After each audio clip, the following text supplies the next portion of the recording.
Hey guys, I'm here today to do my June wrap up.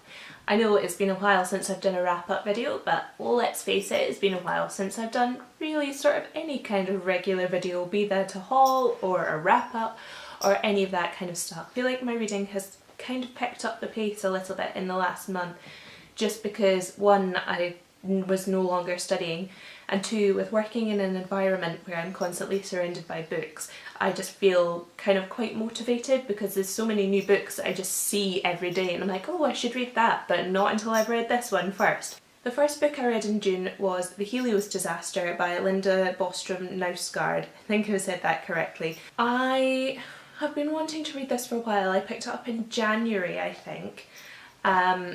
But I think I found it quite disappointing. If I remember correctly, I gave it 2 stars because I really liked the idea of it. It's sort of based on mythology and the idea that Athena was born of her father's head, and it follows this girl who adopts the name Anna, or rather the name Anna is given to her, who is estranged with her father, who she was supposedly born out of the head of. So the first half of the book follows her as she tries to integrate into a normal Swedish family home, and the second half of the book deals with her as she has a mental breakdown and moves to a psychiatric hospital. Now, I liked both halves of this book independent of one another, but I found that they didn't really gel that well as a whole. It seemed like a very, very abrupt transition between the two. It's like she faints in church one day and then it suddenly goes part 2, right, she's in hospital now,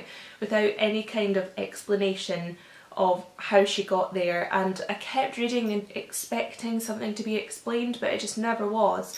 And I suppose for some people that's probably the allure of a book like this, but for me it just felt like 2 separate stories that didn't really fit that well together, so I was quite disappointed with this one. The next book I read after this was another disappointing read, and that was The Portable Veblen by Elizabeth Mackenzie. This is one I briefly touched on in my sort of general life update video. I found it just too sickeningly quirky, and I'm a big lover of quirk, but it has to be done in moderation. It has to be balanced with sort of real life elements, and for this it just seemed like Elizabeth Mackenzie had given Veblen every sort of possible personality quirk and sort of weird habit that she could have done. It's like she talks to squirrels, she translates Norwegian, she's really neurotic, she has an awful family, her boyfriend has an awful family, blah blah blah blah blah. And it just seemed too unrealistic that this would all happen to one person. Like, nobody lives their life like that. Nobody is a real life manic pixie dream girl. But she was somehow painted in this way and it just really annoyed me. Another thing that really annoyed me is her relationship with her fiance in this book seemed really, really fake. And the whole time they just sort of went up and down between madly in love and fighting. And I just kept thinking, if your relationship is that unstable, you should probably not be marrying each other. It seemed like there was no solid foundation for the relationship, and it was just another element of the book that made it completely unrealistic for me. So although it was a quick read and I kind of got through it in a few days, it just, I don't know, it just didn't really gel with me, unfortunately, which is really disappointing because I had high expectations. However, I did really like the next book I read, which was 40 Tales from the Afterlives by David Eagleman. This has been on my radar for quite a few years, but it wasn't until I just noticed it randomly at work one day that I decided to pick it up, because I thought if I don't get it now I'm going to forget again and it's going to end up never being read. So I'm so glad that I did pick it up because I absolutely loved it. Each story in this collection it's more of a vignette than a fully fleshed out story, but I really liked that because there were so many different ideas explored, and the shortness of each piece meant that there was a lot of space for your own contemplation about it, whereas I think it wouldn't have necessarily worked as well in a short story format, because inevitably with a short story you're going to have characters and you're going to have a plot and sort of developments in that way, whereas this was more descriptive. And I think by leaving out those elements it allowed you to kind of place yourself in the situations and contemplate what it would be like if these afterlives that David Eagleman was describing were real. The first one in the book really stands out to me. It's the one I remember the most. I think that's possibly because it was the only one I knew the premise of beforehand. There were lots of other ones that I thought as I was reading, I was like, yes, this is my favourite, no, this is my favourite. But I think the first one is the most interesting, and it is that in the afterlife, all your experiences are kind of grouped together, and I don't even just mean like experiences of different emotions, I mean every tiny little experience, like sort of taking a shower or losing socks in the laundry and spending time looking for them. Everything like that is kind of grouped together, and in the afterlife you repeat all of these experiences before you move on to the next one.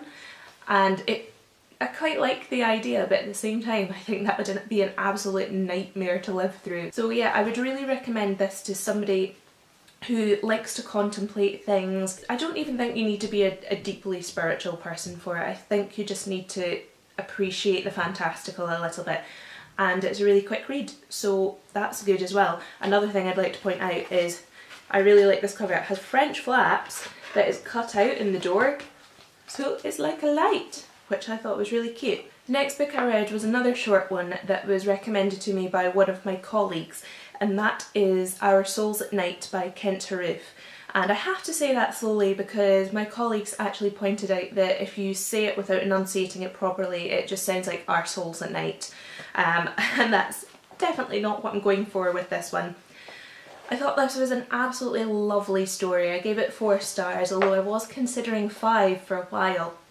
It basically tells the story of these 2 elderly people who have both lost their spouses, and one day the woman decides that she needs companionship, and she proposes to the man that he come over to her house every evening and they share a bed. I don't mean it like sleep together in a euphemistic way, like they literally just share a bed and sleep together for the night and talk to each other and keep each other company. And I thought that was really, really sweet, and just seeing the way that their relationship grows was so beautiful. And it was one of those books that wasn't necessarily plot driven, but it was very, very character driven, and that's the kind of style that I really enjoy. So you could see a lot of their family stuff kind of unfolding within the conversations that they were having with each other. And I just thought it was absolutely beautiful. It's so moving, and it's not necessarily the sort of thing I would have picked up on my own, but I trusted my colleague's book taste and she was bang on the money. I read one poetry collection this month, and that was Unicorn by Angela Carter. I've heard a lot of people criticise Unicorn because they say it's not a patch on her prose, but I actually really, really enjoyed it. I gave it 4 stars as well, and I think the inclusion of essays by Rosemary Hill in this collection were really, really fascinating. You don't get to the essays until about 50 pages in. The first 50 pages are pretty much all the poems, but I found that reading the essays afterwards made me want to go back and read the poems again, and just gave me this newfound appreciation for them and all the really, really smart stuff that Angela Carter does in her writing. And it just made me feel inspired to go and read more Angela Carter, because the only book of hers that I've read previously is The Bloody Chamber. I want to read all her books, basically. I pretty much enjoyed every single poem in this collection, but I'll read out one of my favourites that I just thought sort of captured the whimsy of Angela Carter very, very nicely. It's called Morning Glories. At the corner shop they put an old lady out to air every morning. She sits on an upright chair. She wears cracked smoked spectacles. She is so old that she has lapsed into a dreaming plant life. She carries the same weight in the world as the morning glories which grow beside her and will fade by lunchtime. She is kept quite clean. A child comes out occasionally to comb her hair. The old lady never soils her spotless apron because she never moves. From habit she whispers "Uriaimas," the shopkeeper's welcome, to passers-by in a dry voice like the rustle of a paper bag. Her teeth are rimmed with gold. Angela Carter, you just have my heart. And from one Morning Glories to the next. This month I read the 3rd volume of Morning Glories, which is this fantastic graphic novel series which I've been following for a few months now. I'm trying to pace out my reading of each issue because I don't want to read it all in one go. I really enjoyed this. I think I gave it 4 stars, but retrospectively it's probably more like a 3.5 because it didn't bowl me over, but it was a really nice sort of enjoyable read for one evening. I'm really enjoying the character development that I've seen throughout Morning Glories so far, and this was a really welcome addition to that.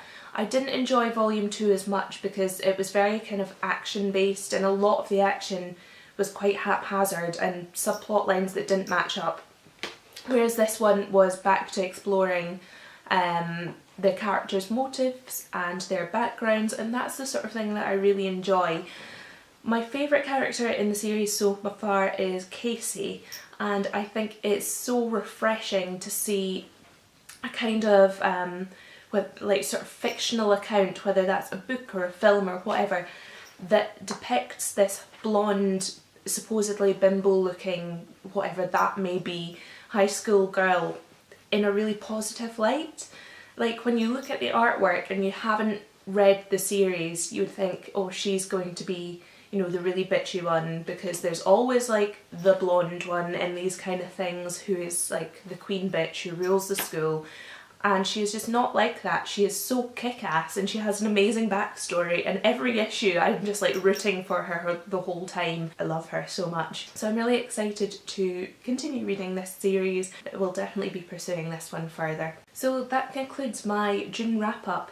I have already read a couple of books in July, so hopefully if I can keep it up I should have lots to talk about in my next wrap-up video. But for now, let me know if you've read anything interesting over the past month, and I will see you soon. Bye!